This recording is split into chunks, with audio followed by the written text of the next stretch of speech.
क्योंकि मैं खुद पहाड़ से रहा हूँ। मैंने मेरी माँ जी का संघर्ष देखा है, या मेरी बुआ का, या मेरी दादी का, कि मेरी माँ जी के पास अगर अवसर होते तो शायद वो ज़रूर पढ़ती। बहुत सारी बहुत लड़कियाँ सारी। हैं। हम अगर मेट्रोपॉलिटन जिस जगह पे हम रह रहे हैं, इसके अगर हम यहीं दिल्ली से थोड़ा बाहर चले जाएँ तो आपको दिख जाएगा कि अब यहाँ भी गाँव हैं और बहुत कुछ बदलाव हुए नहीं है महिलाओं की ज़िंदगी में। जो कल्पना चावला थी, है ना?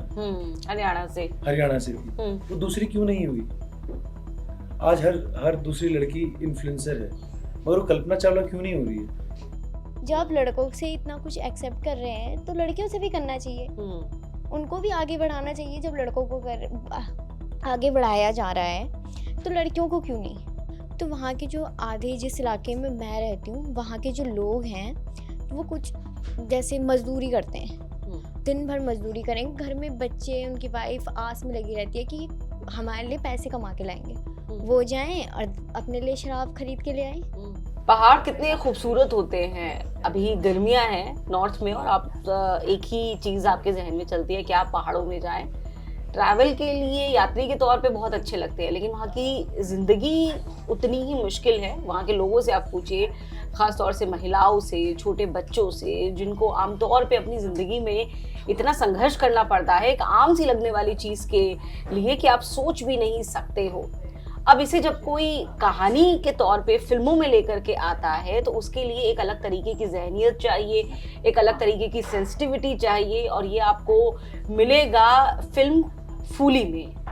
अगर आप देखेंगे इस फिल्म का टीजर तब आपको समझ में आ जाएगा कि हम किसकी बात कर रहे हैं। एक बच्ची की कहानी है ये, जो अपनी जिंदगी में आगे बढ़ने के लिए किन किन संघर्षों से गुजरती है, उसे बहुत ही खूबसूरत तरीके से और बहुत ही गहरे तरीके से दिखाया है अविनाश ध्यानी ने, जो एक्टर है, डायरेक्टर है, हमारे साथ है इस वक्त। आपका बहुत बहुत स्वागत है Avinash.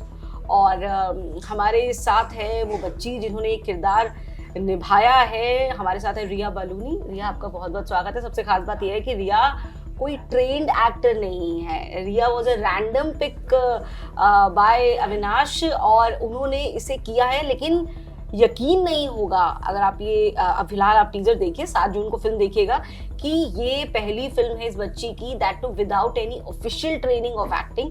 Very very nice work done Riya. और हमारे साथ है फिल्म के प्रोड्यूसर मनीष कुमार। मनीष जी, आपका भी बहुत बहुत स्वागत है। अविनाश, सबसे पहले आप खुद पहाड़ों से आते हैं, जैसा कि आपने कहा, जो कहानी आपने पिक की वो रोजमर्रा हम देखते हैं कि कोई ना कोई इसे देखता है, महसूस करता है। कहानी पढ़ी तो हमने बहुत है पहाड़ों की, औरतों की, महिलाओं की, बच्चियों के खास तौर से जो संघर्ष रहते हैं, लेकिन आपने बहुत ही, मैं जो टीजर में देख रही थी, बहुत ही प्यारे, बहुत खूबसूरत तरीके से आपने बयां की है उस बच्ची की कहानी जो अपने जिंदगी के तमाम बड़े बड़े संघर्षों के बावजूद आगे बढ़ने की कोशिश कर रही है। कैसे ये कहानी आई आपके जहन में, और उसके बाद फिर आगे आप बढ़े? मैंने ना, क्योंकि मैं खुद पहाड़ से रहा हूँ, मैंने मेरी माँ जी का संघर्ष देखा है, या मेरी बुआ का, या मेरी दादी का। तो मुझे ऐसा लगता था, मैं कई बार सोचता था ऐसा कि मेरी माँ जी के पास अगर अवसर होते तो शायद वो ज़रूर पढ़ती। और ये बात मुझे बड़ा दुखी करती थी कि और जो सिनेमा है वहाँ पे भी जो फीमेल जो प्रोटैगनिस्ट है उसको उस तरीके से नहीं प्रेजेंट किया जाता जिस तरीके से उसे होना चाहिए। तो इस फिल्म का हीरो मैं नहीं हूँ, इस फिल्म का हीरो ये बच्ची है, जिसके नाम पे फिल्म है फूली, जो पढ़ना चाहती है, आगे बढ़ना चाहती है, और कैसे वो आगे बढ़ती, मगर हालात और परिस्थितियाँ वैसी हैं नहीं।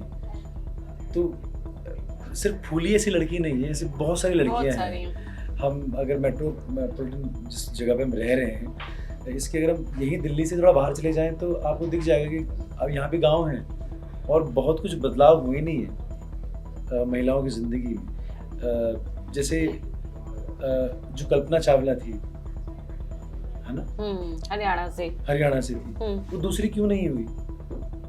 आज हर दूसरी लड़की इन्फ्लुएंसर है, मगर वो कल्पना चावला क्यों नहीं हो रही है? बीच में जितनी बाढ़ है ये इन्फ्लुएंसर्स की या इंस्टाग्रामर्स की, तो मुझे ऐसा लगता है लोगों ने पढ़ाई छोड़ दी है क्या?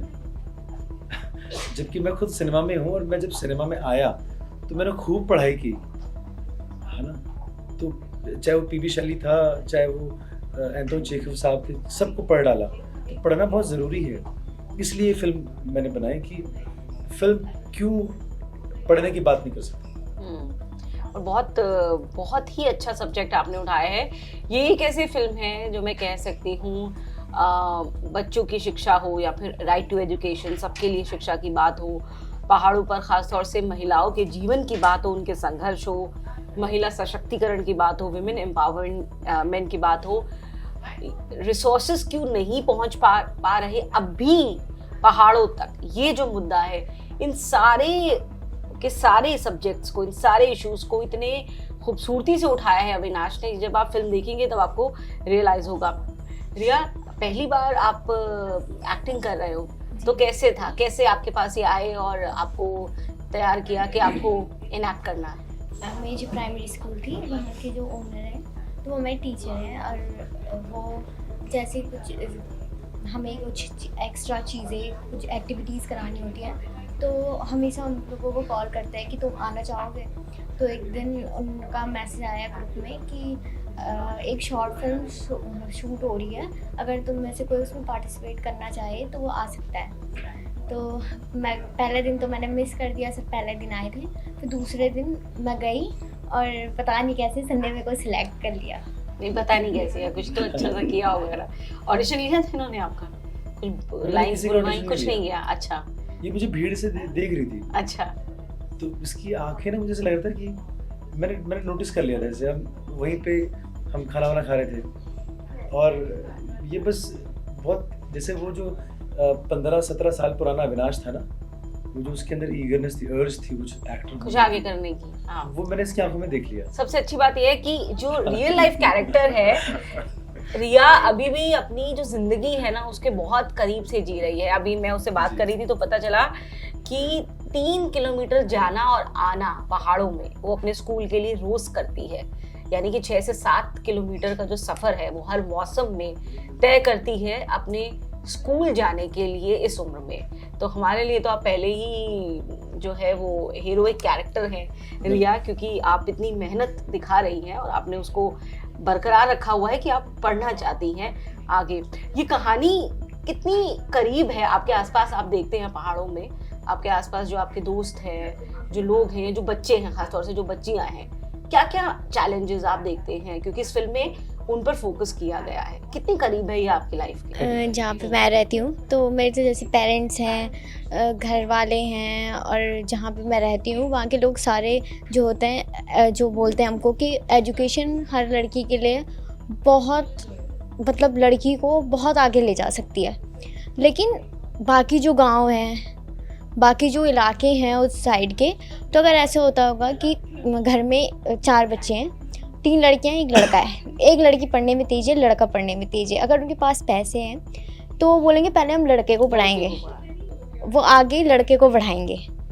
तो ये जो है ये वहाँ का रियल स्ट्रगल है। लड़कियों के लिए बहुत सारा काम है, घास काटना है, पानी बहुत दूर है। अभी जैसे गर्मियों का मौसम है तो लोग 4-4 किलोमीटर चल के और सिर्फ 5 लीटर या 10 लीटर पानी लाते हैं। मैं सोचिए, ये अब कहा जाता है कि तीसरा विश्व युद्ध पानी के लिए होगा और इसका पहला ट्रेलर आपको पहाड़ों में दिख जाता है या फिर आपको रेगिस्तान की जिंदगी में भी दिख जाता है। 10 लीटर पानी के लिए 5-5 किलोमीटर चलना पड़ता है पहाड़ों में, प्लस इसने बताया कि 7 किलोमीटर तो इसको स्कूल के लिए चलना पड़ता है। तो इतना आमतौर पे हम यहाँ पे सेहत ठीक रखने के लिए भी नहीं चल पाते हैं। अगर डॉक्टर भी बोले कि आपको दिन में 4-5 किलोमीटर चलना है तब भी नहीं चल पाते हैं, और यहाँ इतना चलना इनकी मजबूरी है। अगर आपको जिंदगी के जो बुनियादी सच का सामना करना है उसके लिए। मनीष जी, आप भी पहाड़ों से हैं? जी नहीं, मैं पहाड़ों से नहीं हूँ। अच्छा, इस कल्चर से वाकिफ। अच्छा, कैसे आप इस प्रोजेक्ट से जुड़े? क्योंकि ये बहुत बड़ी बात है कि आपने सोचा कि मटेरियलाइज हो और ये फिल्म जो है बनाई जाए। जैसे अविनाश जी से बात हुआ, एक सब्जेक्ट है ये, तो जब पहली बार किसी चीज़ पे बातचीत होती है तो ये सब्जेक्ट क्या है मोटा मोटी समझ में आता है, बट इसका इम्पैक्ट क्या हो सकता है वो जब आप कहानी सुनते हैं, और सुनने के बाद जब वो आपके अंदर घूमता रहता है और जब आप आस पास जब चीज़ों को देखते हैं, रिलेट करते हैं उस कहानी से, तो लगता है हाँ ये कहानी तो जीवन चेंज कर सकती है। ये परसेप्शन को बदल सकता है। उन माता पिता जो अपने बच्चों को पढ़ाना नहीं चाहते, उनको सोच को चेंज कर सकता है। और शिक्षा क्यों ज़रूरी है, शिक्षा पाके कोई कहाँ से कहाँ पहुँच सकता है। अगर कोई पहाड़ की लड़की है, अगर पढ़ लिख के कुछ बनती है तो वो पहाड़ के लिए सोचेगी, अपने गांव के लिए सोचेगी। तो ये चीज़ें घूमता रहा और फिर ये अंदर तक इतना डीप, इसका गहराई इतना हो चुका था कि फिर हम लोग आगे बढ़ किए।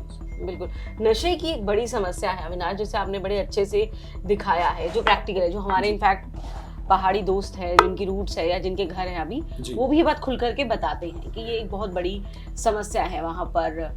इस समस्या के साथ आपने एजुकेशन के सब्जेक्ट को दिखाया है, तो आपने भी बड़े होते हुए देखा होगा इस समस्या को, या फिर मैं बीमारी कहूँ जो पहाड़ के ज़्यादातर लोगों को अपनी जद में ले लेती है। हाँ मैम, मतलब मैंने कई बार ऐसा देखा है कि जो जिसके पिता अल्कोहलिक हैं वो बच्चे सफ़र बहुत करते हैं, और वो वैसा माहौल नहीं बन पाता उनके लिए जैसे बनना चाहिए। एग्जैक्टली। और कहीं भी, वो पहाड़ों में हो या पहाड़ की बात नहीं है, वो कहीं पे भी ऐसे नहीं कि पहाड़ के लोग ही शराब पी रहे हैं, शराब सब जगह के लोग पी रहे हैं। बिल्कुल। और ये हर आदमी की पर्सनल चॉइस है, तब तक ठीक है।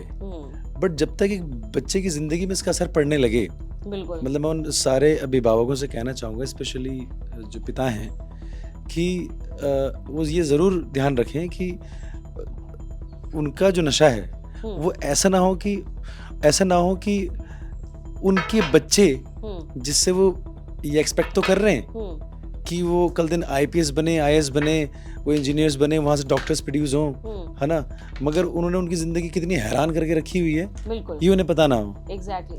सबसे मुश्किल चीज़ ये है कि जो एक शराबी इंसान होता है जी, उसके अलावा पूरी दुनिया जानती है कि वो दूसरों की ज़िंदगी को कितना नर्क बना रहा है जी, बस एक वही नहीं जानता है। जी, ये एक सबसे बड़ी बात है। और जब ये फिल्म की शुरुआत हुई, मनीष जो है वो मेरे बहुत पुराने मित्र हैं, तो हमने डेजिग्नेशन सिर्फ बांटे हुए हैं, हम काम सारा एक साथ करते हैं। तो वो प्रोड्यूसर की भूमिका में, मैं मेकर की भूमिका में हूँ। जब ये फिल्म मैंने कहना शुरू किया था, इसमें और भी प्रोड्यूसर हैं मेरे साथ, ललित जिंदल हैं, राजीव शर्मा जी हैं, इन सब लोगों ने, ये सारे बड़े संवेदनशील लोग थे। मुझे प्रोड्यूसर टाइप्स आदमी नहीं चाहिए थे। हाँ, सब्जेक्ट के लिए चाहिए भी आपको एक बियॉन्ड द पॉइंट, आपको सेंसिटिविटी और सेंसिबिलिटी दोनों चाहिए। जैसे एक मेरे प्रोड्यूसर है मोहित त्यागी, जिसमें हमेशा इस बात को कहता हूँ कि ना, एक मेकर अच्छी कहानी तभी कह पाएगा जब उसके साथ एक अच्छा प्रोड्यूसर होगा। वो सिर्फ पैसों से ही नहीं। अगर राजा मौली साहब ने बाहुबली फिल्म बनाई जी, तो उस प्रोड्यूसर ने, जिसने 5 साल लगातार पैसे लगाए हैं, उसका वो भी बहुत ज्यादा विजनरी रहा होगा। बिल्कुल, और उसका ट्रस्ट होगा उस सब्जेक्ट को लेकर। जी, तो वहां से ये फिल्म बनी है, उस कंबाइंड सोच से फिल्म बनी है कि हाँ, हैशटैग पढ़ना जरूरी है। जब बचपन में छोटा था, मुझे हीरो बनना था, क्योंकि आप पर्दे पे सिर्फ वही देखते हो कि डिशुम देखते हो, और आपको लगता है कि बस यही है, अजय देवगन ऐसी बनना है। बट जब मैंने रंगमंच और स्ट्रीट प्ले करना शुरू किया, तो जब मैंने किताबें पढ़नी शुरू की, तो शायद उतनी किताबें पढ़ लेता ना घर में। तो जैसे मेरे बड़े भैया हैं, मंगेश गिल्डियाल नाम है उनका, वो अभी PMO सेल में हैं, और इससे पहले रुद्रप्रयाग DM थे। तो उनमें और मुझमें फ़र्क सिर्फ इसी बात का है कि उन्होंने वो 15 किताबें पढ़ी, मैंने नहीं पढ़ी। है ना, तो पढ़ना बहुत ज़रूरी है, नॉलेज पावर लेके आता है। तो यही, क्योंकि सिनेमा जो है, मैं बार बार इसी बात को कह रहा हूँ कि सिनेमा क्यों चक्कू, गोली, तमंचे की बात करे, है ना, तमंचे पे डिस्को बहुत हो गया। बिल्कुल, बहुत खूबसूरत कहानियाँ हैं जिंदगी को बयां करने के लिए। रिया, आपसे मैं करना चाहूँगी आखिरी सवाल। ऐसी फिल्में, हालांकि कुछ शॉर्ट फिल्म्स और वो सब बनती रही हैं इससे पहले, तो ये फिल्म भी उसी लीग में है और कंट्रीब्यूट करे, हम ये उम्मीद करते हैं। सबसे बड़े चैलेंजेस वहाँ पर पढ़ाई के साथ साथ और क्या है बच्चियों के ऊपर? जैसे पहले तो ये है कि जैसे घर में बहुत काम रहता है ना, तो पेरेंट्स कहीं चले गए तो पेरेंट्स बोल देते हैं लड़कियों के लिए कि तुम घर में रह लो, आज काम कर लेना, स्कूल रहने दो। पानी नहीं आ रहा, आज घर में रह लो, नहीं जाना, रहने दो, पानी ले आना है। पानी पानी भरने जाना, स्कूल मत जाओ आज। अच्छा। जैसे 2-4 लोग घर में आ गए तो आज रहने दो, आज घर में ये फंक्शन है तो स्किप। तो ऐसे मतलब लड़कों को आगे ले जाना, मैं तो लड़कों को भी आगे जाना चाहिए, लेकिन लड़कियों के साथ ऐसा क्यों? जब आप लड़कों से इतना कुछ एक्सेप्ट कर रहे हैं तो लड़कियों से भी करना चाहिए, उनको भी आगे बढ़ाना चाहिए। जब लड़कों को आगे बढ़ाया जा रहा है तो लड़कियों को क्यों नहीं? और ये शराब की दिक्कत को भी दिखाया है, और आप क्योंकि अभी भी वहाँ रह रही हैं, अविनाश ने अपनी पूरा बचपन वहाँ पर बिताया है, तो ये समस्या आप देखते होंगे, आपकी फ्रेंड्स होंगी जिनके घरों में कभी ये समस्या होगी कि उनके परिवार में अगर कोई अल्कोहलिक है तो उसकी दिक्कतें या उसका साइड इफ़ेक्ट उनकी ज़िंदगी पर पड़ रहा होगा। जो जहाँ पे मैं रहती हूँ, देवभूमि उत्तराखंड, तो वहाँ के जो आधे जिस इलाके में मैं रहती हूँ, वहाँ के जो लोग हैं वो कुछ जैसे मजदूरी करते हैं। अब वो क्या करें, दिन भर मजदूरी करेंगे, घर में बच्चे, उनकी वाइफ आस में लगी रहती है कि हमारे लिए पैसे कमा के लाएंगे, वो जाएं और अपने लिए शराब खरीद के ले आए। अब बच्चों के लिए फ़ीस के लिए पैसे ना हो, किताबों के लिए पैसे ना हो।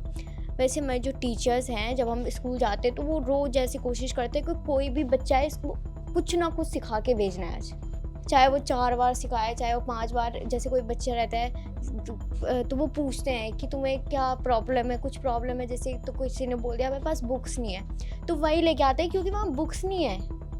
वहाँ दूर दूर तक अगर हमें बुक्स लेने तो 80 किलोमीटर कोटद्वार जाना पड़ेगा किसी एक बुक के लिए। हमें अपने लिए स्कूल के लिए बैग लेने जाना है तो कोटद्वार जाना पड़ेगा, जूते चप्पल हर चीज़ के लिए। और शराब तो वहाँ ऐसी हो गई है, जगह जगह पे शराब बिकने लगी है, और वहाँ के लोग मतलब जो मजदूरी करते हैं वो तो ज़्यादातर शराब ही पी रहे हैं, और उसके बाद घर में मारपीट। मैं तो जैसे फिल्म का शेड्यूल होता है ना, 25 दिन का, 35 दिन का, तो मैं तो 30-35 दिन के लिए फिल्म प्लान करूंगा ना मैं, क्योंकि एक लिमिटेड बजट होता है। मैं दुखी हो गया वहाँ जाके कि जो स्ट्रगल बच्चों का है, तो हम किस हिंदुस्तान की बात कर रहे हैं। मुझे 8 महीने लग गए वहाँ। 8 महीने। मैं बॉम्बे से मुझे फ़ोन आ रहे हैं, दिल्ली से जो मेरे लोग हैं वो कह रहे हैं भाई कहाँ फंस गए, क्योंकि कई बार वहाँ जंगल जल रहे हैं, और आप कह रहे हो कि यार आप हो कौन, मतलब मेकर को रखो साइड में, पहले इस समस्या का समाधान करें। मेरे एक साथी हैं आशीष डबराल, वो बच्चों को रोबोटिक्स सिखा रहे हैं वहाँ पे। वो दिल्ली की एक 2 लाख रुपए की अच्छी खासी एक मल्टीप्लेक्स की जॉब छोड़ के वो इंसान वहाँ पहाड़ में बच्चों को पढ़ा रहा है, और वो वैन से उन सब बच्चों को ढो रहा है कि वैन इसलिए लगा रखी है वो भी फ्री में है, तब आएंगे बच्चे। तो वो दिल्ली चला जाए तो फिर उस वैन को मैं चलाऊँ, क्योंकि मुझे कह रहा है कि अविनाश भाई अब तुम ले आना है या मेरी कोई टीम का मेंबर। फिर उसके आसपास हम शूटिंग प्लान कर रहे हैं।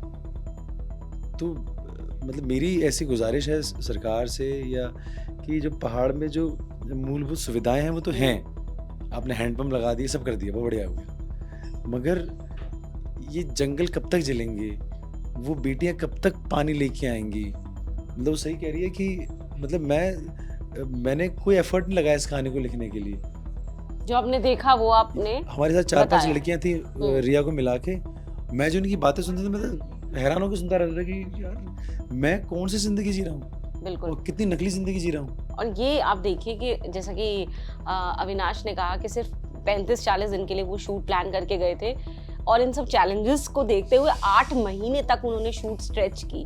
तो जरा सोचिए कि जिनको पूरी जिंदगी वहां पर जीनी है इन चैलेंजेस के बीच, सच उनके पास तो कोई ऑप्शन भी नहीं है। अविनाश के पास तो फिर भी ऑप्शन था। 8 महीने बाद ही had to come back to Mumbai and to get back back to his routine work, लेकिन उन लोग के पास तो कोई ऑप्शन भी नहीं। और रिया ने एक बहुत बहुत बड़ी बात की, अगर आपने सुना ये इंटरव्यू, कि जरा सोचिए कि वहाँ कदम कदम पे शराब की दुकानें हैं जो लोगों को और गर्त में धकेल रही हैं, लेकिन अगर इनको एक किताब लेनी है तो 80 किलोमीटर दूर जाना पड़ेगा। इससे आप अंदाजा लगा सकते हैं कि विकास कहाँ कितना हो रहा है और क्या होना चाहिए। इसलिए फूली जैसी फिल्में ना सिर्फ बननी चाहिए, आपको देखनी चाहिए, और इन फिल्मों का हर तरफ पहुंचना बहुत ज़रूरी है, क्योंकि एक जो इसकी टैगलाइन है वही सब कुछ है, प्रोसेस इज द मैजिक, यानी कि जो प्रोसेस है वही जादू है। तो आपने ज़रूर देखनी है। तो रिया बता दीजिए रिलीज हो रही है आपकी फिल्म और देखनी है लोगों को? फुली फिल्म 7 जून को रिलीज़ हो जाएगी। ये जो फिल्म है वो रियलिटी है पहाड़ की, तो आप लोगों को ज़्यादा से ज़्यादा इस फिल्म को देखना है, क्योंकि ये जो है आपको रियलिटी बताएगी कि पहाड़ की ज़िंदगी कैसी होती है और लड़कियों की लाइफ कैसी होती है।